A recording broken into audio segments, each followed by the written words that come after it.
Assalomu alaykum. Meni ismim Sarvnoz. Yoshim 34 ta. Erga teganman. Erim ko'p ichadi, ichib uraverardi. Uyimizda halovat yo'q edi. Oxiri erimdan ko'nglim qolib ketdi. Qaynatam va qaynonam bilan yashardik. Oxiri erim Rossiyaga ishlagani ketdi. Bolalarimni o'zim ishlab boqardim. Erim pul tashlamasdi. Erimni ukasi menga mehribon edi. O'ylanmagan, bo'ydoq edi qayni ukam. Erim bir marta ham telefon qilmasdi. Yaxshi o'tiribsanmi, bolamiz yaxshimi demasdi. Ko'nglim sovib ketgandi erimdan. Lekin erimni ukasi shunchalar shirin so'z edi, ta'riflashga til ojiz. Hamma ishlarimga qarashib ketaverardi, o'g'il bola bo'lsa ham. Oxiri erimni ukasini yoqtirib qoldim. U ham meni yaxshi ko'rib qo'ygandi. Yaqqol nigohlaridan bilib turardim.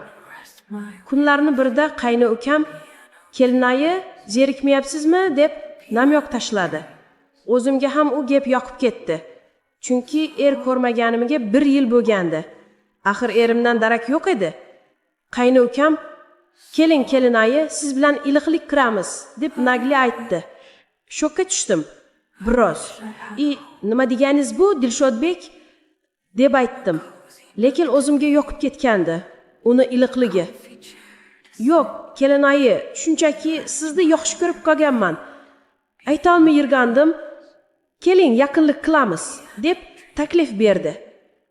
"U qanday bo'larkan?" dedim. "Ko'rasiz, juda yaxshi bo'ladi. Sizga yoqadi" deb yana namyoq tashladi. Kunlar o'tdi. Erim boshqasiga o'ylanib ketgani haqida eshitib qoldim. Qaynonam bilan qaynotam bir-biriga aytib o'tirgan joyida poylab eshitib oldim. Yig'lab yubordim. Axir menga xiyonat qildi deb sabr qildim. Oxiri bo'lmadi. Erimni ukasi bilan gaplashdim. Har kuni menga shashlik, somsalar olib kelardi. "Kelinoyi, sizga olib keldim. Ariqlab ketdingiz. Nima, biror o'ylovingiz bormi?" dedi. "Yo'q, Dilshodbek, hammasi yaxshi" dedim. Lekin bildirmadim. Asli ichimdan ezilib ketgandim.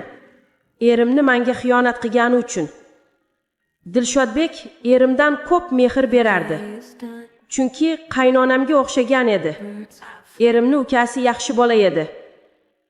Qaynonam va qaynotam Jizzaxga zominga dam olgani ketishdi. 5 kunga uyda erimni ukasi bilan qoldik. Katta hovlida. Hovlini supuryoqtandim. Erimni ukasi orqamdan kelib quchoqladi. "Kelinoyi, menga 1 kunlik vaqtingizni baxshida eting. Sizni bedoringizga to'yib bo'lay. Chunki sizni yoqtirib qo'yganman" deb bo'ynimdan o'pdi. Men shokda edim. Lekin o'zimga ham juda yoqib ketdi. Chunki 1 yil erkak ko'rmadim. O'zimga ham yoqib qoldi. Erimni ukasi quchoqlab olib umuman qo'yib yubormadi.